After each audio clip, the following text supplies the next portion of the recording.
1000 টাকার 10% হারে 3 বছরের চক্রবৃদ্ধি ও সরল সুদের পার্থক্য কত টাকা? টাকাটা কত না 1000 টাকা। কত পার্সেন্টে খাটছে? 10%-এ। কত ইয়ারের জন্য? 3 ইয়ার বা 3 বছর। এইবার আমরা কি করব, টাকাটা যদি সিম্পল ইন্টারেস্টে খাটতো 3 বছরে, তাহলে প্রথম বছর, দ্বিতীয় বছর ও তৃতীয় বছর হিসেবে 10% করে কত টাকা করে সুদ পেতো? 1000 টাকায় 100 টাকা, 100 টাকা ও 100 টাকা। যেহেতু সুদের হার 10%, তাহলে 1000 টাকায় প্রত্যেক বছর 100 টাকা করে সুদ পাবে। কিন্তু টাকার অঙ্কটা তো সরল সুদের না, অঙ্কটা জটিল সুদের।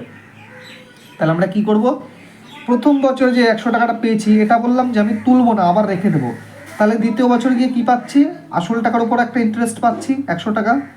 কিন্তু প্রথম বছর যে 100 টাকাটা পেয়েছিলাম, এই 100 টাকাটা তো আমি তুলিনি। দ্বিতীয় বছর গিয়ে এই টাকাটার উপর একটা সুদ পাবো, তৃতীয় বছরও তো এই টাকাটার উপর একটা সুদ পাবো। তাহলে 100 টাকার 10% কত? 10 টাকা। তাহলে তৃতীয় বছরও সেই টাকার উপর একটা 10% সুদ পাবো, 10 টাকা।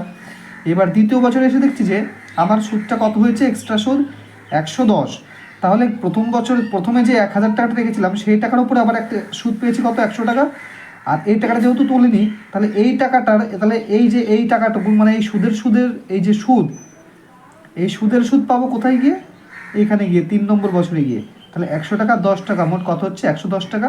তার সুদ কত হবে? 10%, 11 টাকা। তাহলে এটা আমাদের পাতানো হয়ে গেছে। এবার সলভ করব। এবার জানতে চাই যে সিম্পল ইন্টারেস্ট আর কম্পাউন্ড ইন্টারেস্টের পার্থক্য। আমি বলে দিই, এইখান দিয়ে দাগ দিলে বাদিকে যা থাকে সেগুলো হচ্ছে সিম্পল ইন্টারেস্ট, আর ডান দিকে যা থাকে সেটা হচ্ছে সিম্পল ইন্টারেস্ট আর কম্পাউন্ড ইন্টারেস্টের পার্থক্য। আর এই টোটালটাই হচ্ছে কম্পাউন্ড ইন্টারেস্ট। এখানে কত পাচ্ছি? 31। তাহলে 31ই পার্থক্য হবে সিম্পল ইন্টারেস্ট আর কম্পাউন্ড ইন্টারেস্টের পার্থক্য কত? 31। তাহলে এই প্রশ্নের উত্তর হবে 31 টাকা।